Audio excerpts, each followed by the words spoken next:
tonight. As you settle into bed, I invite you to take a journey back in time. A journey far away from screens, cars, electricity, and the noise of the modern world. Close your eyes and imagine yourself in a quiet village. The year is somewhere in the Middle Ages.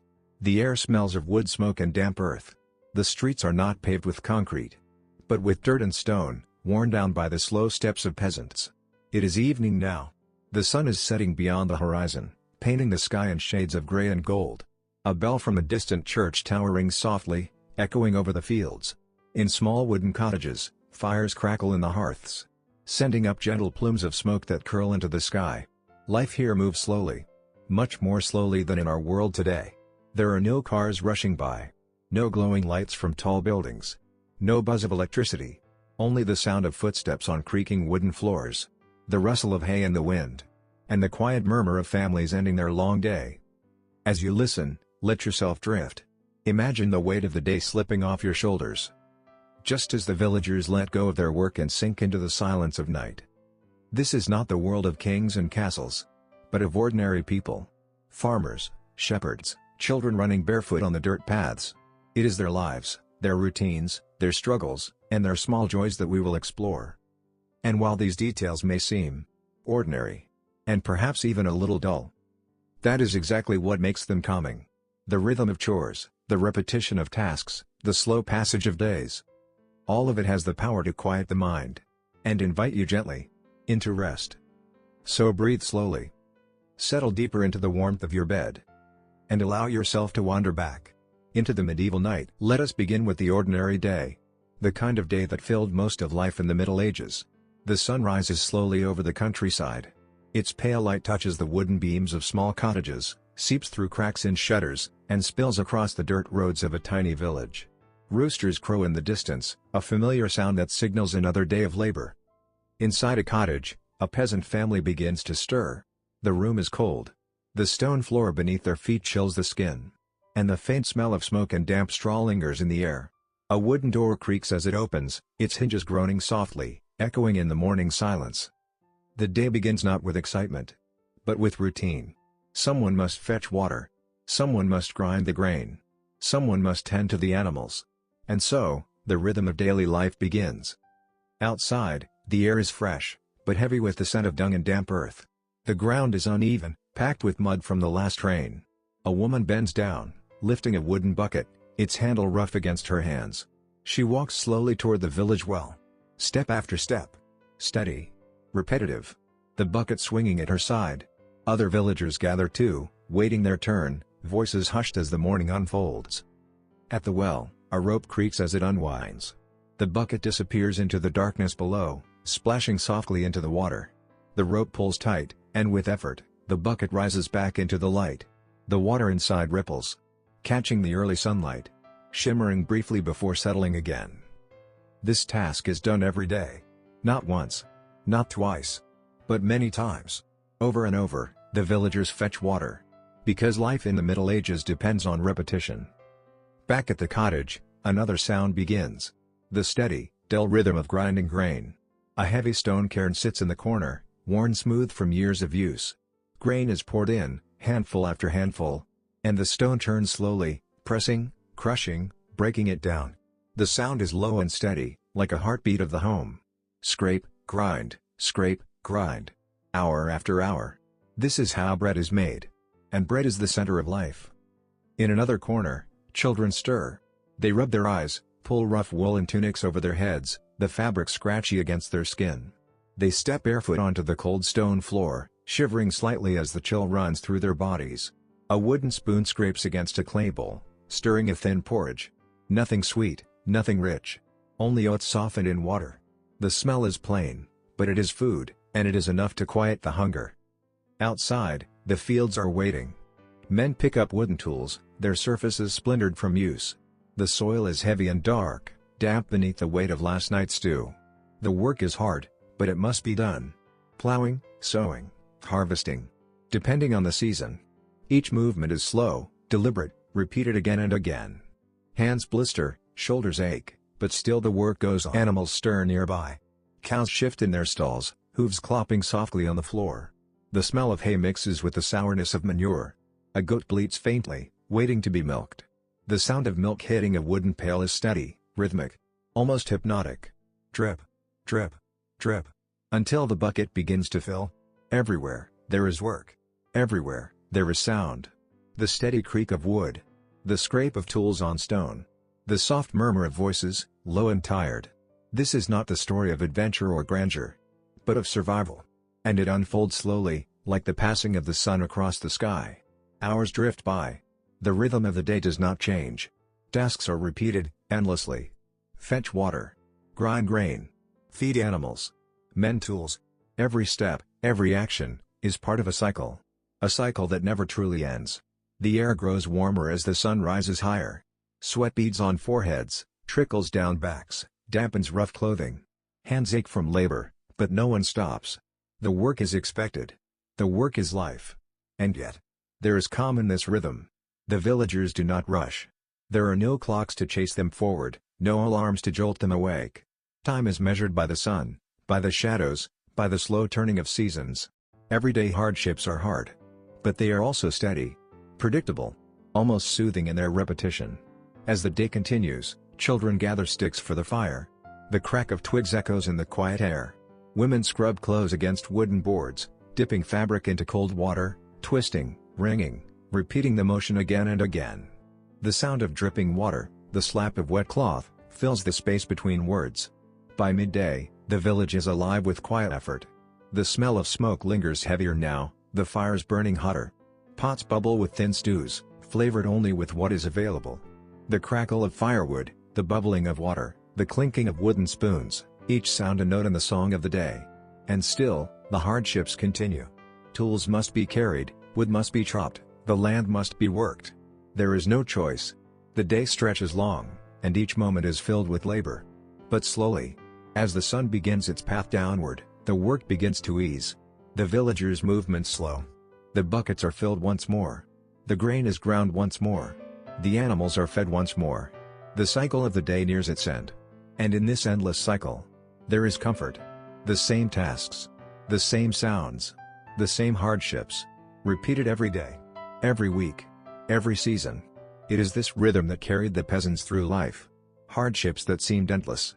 But also familiar. And in their familiarity, a kind of quiet peace. The hardships of medieval life were not only in the fields and in the endless work, but also in the shadows that crept through the villages. For in that time, sickness was never far away. The day may have started like any other. With roosters crowing, with footsteps on dirt roads, with the grind of grain and the creak of wooden doors. But at any moment, the calm could shift. Whispers would spread. Someone had fallen ill. A neighbor. A friend. Perhaps even a child. Illness in those days was different from today. There were no hospitals as we know them. No antibiotics. No easy cures. Only herbs, prayers, and the quiet hope that the sickness would pass. When plague swept through a village, it did not arrive with noise, but with silence. The first sign might be a cough in the night, or the sight of a pale face, sweating beneath the dim glow of a candle. Slowly, fear would settle in. Neighbors spoke in hushed voices, gathering water more quickly, avoiding too much contact. The village would grow quieter, as if holding its breath. The smell of illness was heavy. A damp, sour odor lingered in the cottages, mixed with the smoke of fires and the scent of straw. The air felt thick, pressing down on every breath. Those who were well tried to stay outside, in the open air, believing the wind might carry the sickness away. The plague itself brought symptoms that were frightening, yet strangely repetitive. A fever that burned hot. A weakness that drained the body. Sometimes, swellings appeared beneath the skin. Tender, painful, darkening with time. The villagers did not know the cause. Some believed it was punishment. Others believed it was carried by bad air, drifting in with the wind. Still others thought it came from unseen spirits, moving through the night. And so, they coped as best they could. They lit candles, hoping the flame would ward off the darkness. They burned herbs. Rosemary, sage, lavender. Filling the air with sharp, herbal smoke. They prayed quietly, kneeling on cold stone floors, whispering words into the stillness. Day after day, they repeated these rituals, not knowing if they truly helped. In the streets, the usual noise of laughter and chatter disappeared. Children stayed close to home. Doors were closed, shutters drawn tight. The sound of the village became muted. Only the occasional toll of a bell broke the silence. A bell that marked the passing of someone who had not survived. Yet still, life continued. Even in times of plague, animals needed feeding. Water needed fetching. Grain needed grinding. The work did not stop, even as fear grew stronger. And in this strange mixture of routine and dread, the villagers found a way to endure. Imagine the scene. The morning sun rises, pale and cold.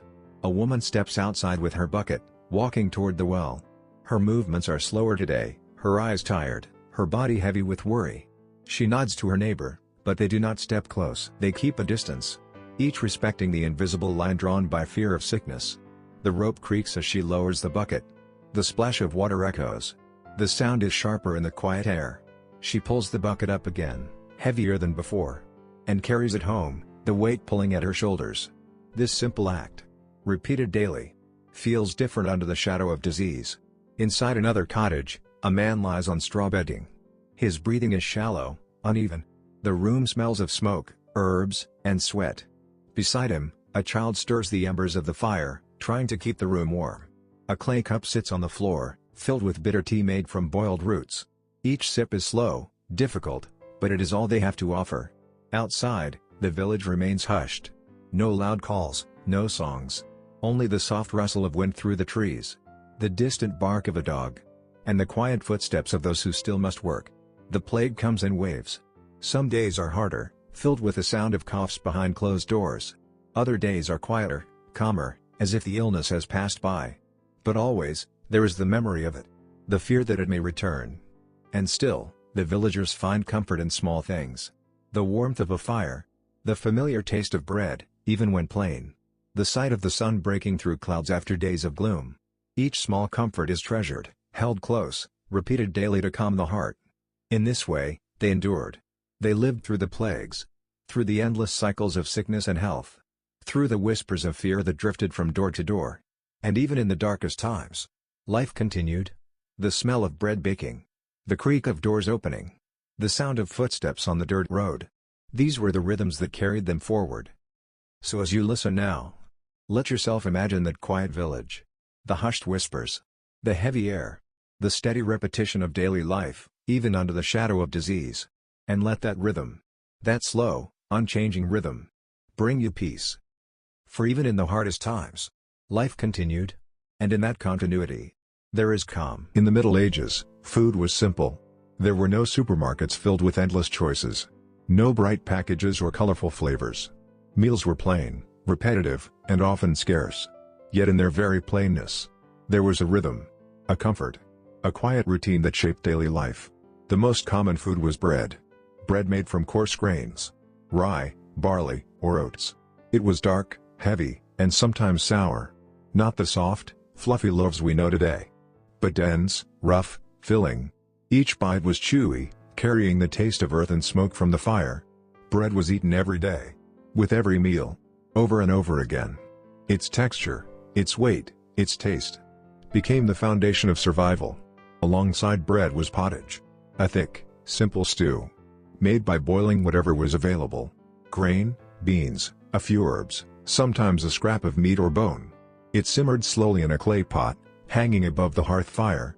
The scent was mild, earthy, sometimes a little sour. The flavor changed little from day to day. Watery on some days, thicker on others. But always familiar. Spoonful after spoonful, it filled the stomach, even if it did not delight the tongue. Breakfast, if there was one, was often just a bowl of thin porridge. Oats boiled in water. Occasionally flavored with milk, if a cow had given enough. There was no sugar, no spice, no richness. Only a bland, soft texture. Warm in the mornings, heavy in the evenings. Children ate it quietly, dipping rough wooden spoons into clay bowls, swallowing slowly, spoon after spoon. The rhythm of eating was the same each day. Simple, steady, predictable. Preservation of food was necessary. There were no refrigerators, no iceboxes, no easy ways to keep things fresh. So the villagers salted what little meat they had. They dried fish in the sun, hanging them from wooden racks. They stored grain in wooden bins, sealed tightly against dampness. And in the colder months, they relied on what had been saved. The taste of salted meat was sharp, biting. The texture was tough, difficult to chew. Yet it lasted, and that was what mattered most. Vegetables were few and seasonal. Cabbage, leeks, onions, peas. Sometimes turnips, sometimes beans.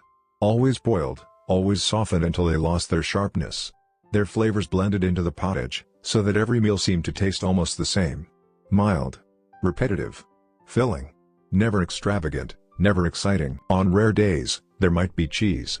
Thick, heavy, made from goat's or cow's milk. It carried the sour tang of age, the rough bite of something strong. Eaten slowly, carefully, treasured. A small wedge could last days, eaten sparingly, piece by piece. Meat was rare. A chicken, perhaps, on a festival. A rabbit, if caught in the woods. A pig, only if a family was fortunate. But for most, meat was not an everyday food. Its flavor was remembered more than it was tasted. A luxury in the mind more than on the tongue. And so, most meals tasted the same.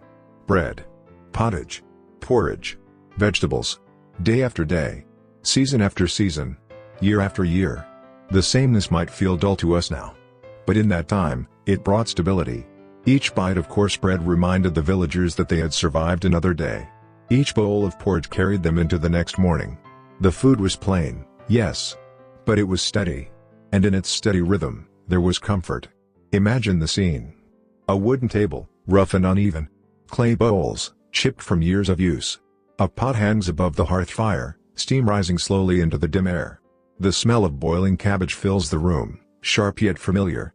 Children sit quietly, spoons in hand. They dip into the pot, one after another. Spoonful after spoonful. Slowly. Rhythmically. Without hurry. The sound of spoons scraping bowls. The crackle of firewood. The quiet breathing of tired bodies. These were the sounds of mealtime. There were no feasts, no banquets, no exotic flavors. Only the same meals, repeated endlessly. And yet, the repetition itself was soothing. The villagers did not expect more. They were grateful for enough. And in their gratitude, they found peace. As the fire burned low, the last bits of pottage were eaten. Bread crusts saved for the morning. Bowls rinsed with water, set aside. Another meal finished, another day survived. And the cycle continued. Food in the Middle Ages was not about pleasure, but about survival. And survival came from simplicity. Bread. Porridge. Pottage. Again and again. The same tastes, the same textures, the same routines. And in that sameness here was safety. There was rhythm. There was calm. In the heart of the medieval village, justice was not hidden behind courtrooms or locked doors. It was public, open, and often humiliating. To keep order, lords and bailiffs used punishments not only to correct the guilty, but to remind the innocent what might happen if they strayed. The morning air would often carry the sound of wooden clamps shutting. The stocks, heavy frames of timber, stood in the village square. Rough-hewn, weathered by rain, polished smooth where countless necks and wrists had been locked before. The wood creaked as the iron bolt slid into place, trapping the offender's arms, forcing them to stand bent forward for hours. Sometimes days. Villagers would gather, not loudly, not angrily, but in quiet whispers. Children peeked from behind skirts, wide-eyed. Farmers paused on their way to the fields, leaning on hoes, shaking their heads. The punishment was not bloody, not violent, but its sting was in the shame. The baker who cheated his weights, the drunkard who caused a fight, the thief who snatched a loaf, each found themselves on display, forced to endure the slow crawl of time in the square. Sometimes, people would mock them gently, tossing vegetable peels, or murmuring taunts. Other times, they would simply watch in silence. The true weight was not the wood, but the eyes. Hours stretched like days. Muscles cramped. The sun burned the back of the neck, or the rain soaked every thread of clothing. Other punishments were quieter still. Fines, a handful of coins, a sack of grain, a goat taken away. To the wealthy, perhaps little more than an inconvenience. To the poor, it could mean hunger, or a long walk to a neighboring village to borrow. These fines were not shouted or displayed. But the sting lasted far longer. There were moments harsher, too. A thief caught again might be tied to the whipping post. A wooden stake in the ground, rough rope binding wrists. The lash cracked, not always hard, sometimes only once or twice. Enough to leave a sting, enough to leave a mark, enough to echo in memory. The crowd would grow hushed. No one laughed, no one smiled. The sound of leather on flesh was reminder enough. But punishment was not always violent. Often, it was made to be slow, lingering, Humiliating. A woman accused of gossip might be forced to wear a bridle of iron, a mask that clamped her tongue in silence. The sound of her breathing, muffled, echoed through narrow lanes. The villagers walked past quietly, their glances heavy, their footsteps echoing on stone. Justice in those times was less about fairness, and more about keeping order. The Lord's word was final. The bailiff's nod carried weight. And the people, they accepted it, not always because they agreed, but because they feared the chaos that might come without it. The square itself seemed to absorb these echoes. The wooden platforms worn smooth. The air heavy with memory. When no one was punished, it was just a place, cobblestones, carts, the smell of bread from the oven nearby. But when someone stood in the stocks, or knelt in shame, the entire village seemed to hold its breath. The punishments were not only reminders of wrongs, but of the fragile order that bound the people together. Every creak of the wooden clamps, every whisper in the crowd, every passing glance of pity or scorn, became part of the rhythm of life. And when evening came, the punished were released. Their wrists rubbed raw, their backs bent with ache, their eyes lowered. They walked home slowly, footsteps dragging, as the crowd dispersed. No one cheered. No one clapped. Only the fading murmur of whispers followed them down narrow lanes. The village returned to its rhythm. The fields called, the hearth fires glowed, and the stocks stood empty once more, waiting for the next soul to remind everyone of the price of disobedience. In the quiet stillness of a medieval cottage, life slowed into rhythms that repeated day after day. Clothing was not fashion, not luxury, but survival. Every thread mattered. Peasants wore tunics spun from rough wool. The fibers scratched at the skin, leaving red marks along the neck and arms. Children fidgeted, tugging at the itchy fabric, but they grew used to it, just as they grew used to the cold wind or the weight of hunger. There were no soft silks, no flowing robes here, just heavy cloth, smelling faintly of sheep and smoke. Wool was sheared in spring, washed in streams, and spun into yarn by careful, calloused hands. The spinning wheel hummed slowly, while women worked by firelight, their eyes following the thread as it twisted into long strands. The yarn was dyed with what nature allowed, muted browns, earthy greens, faded grays. Colors were never bright, never lasting.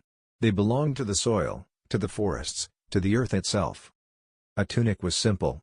Long, loose, tied at the waist with a rope or leather strap. Men wore coarse trousers beneath, while women layered aprons and headscarves. Shoes were made of leather, often patched and repatched until nothing was left but scraps. Children ran barefoot most of the time, toes hardened by stone paths and frozen fields. Every garment was precious. A single tear meant work, long work by firelight. After the day's labor, after water was hauled, after grain was ground, someone would sit near the hearth with a needle of bone or iron, guiding thread back through worn fabric. The motion was steady, repetitive, needle in, needle out, needle in, needle out. The dim glow of candles flickered across faces bent in silence, the sound of fabric pulling tight breaking the stillness of night. In those quiet hours, repair became ritual. Women mended their children's tunics again and again, the same knees torn open from running through fields, the same elbows worn thin from work. Husbands' cloaks came back from the rain heavy and frayed, and wives stitched them whole once more. Each patch, each knot of thread, told a story of labor, of endurance. Laundry was another task, slow and grueling. Clothes were soaked in streams, beaten against stones, scrubbed with lye made from ashes. Fingers grew raw and cracked from cold water, yet the cycle never ended. Day after day, dirt returned, and day after day it was washed away. In winter, clothing was layered as much as possible. Wool cloaks were pulled tightly across shoulders, scarves wrapped around heads, mittens stitched from scraps of fur. Still, the chill crept in through seams, and many nights families slept in their clothes, curled together for warmth. There was little change, little variety. People might wear the same tunic for years, repaired until patches covered patches. Unlike the lords and ladies, who owned wardrobes filled with silks and velvets, peasants lived with what they had, and what they had was almost always less than enough. And yet, in the quiet repetition, there was a rhythm almost soothing. The scratch of a wool, the tug of thread, the slow rocking of a cradle nearby. Outside, the wind whispered through the cracks in the wooden walls. Inside, the fire burned low, casting soft light on hands that never truly rested. The tasks were endless, mending, spinning, weaving, washing. But they carried with them a strange calm, a reminder that life was held together by simple motions repeated without end. A stitch here, a knot there, fabric drawn together and made whole once again. Generations passed down these habits. Mothers taught daughters the way to spin wool evenly, the way to thread a needle by dim firelight. Fathers patched boots and taught their sons how to knot leather straps. Clothing was more than fabric, it was continuity, survival, and memory, sewn into every line. And so, each night closed with the same quiet sound, a needle sliding through rough wool, over and over, until the flame of the candle dwindled and sleep pressed gently against tired eyes.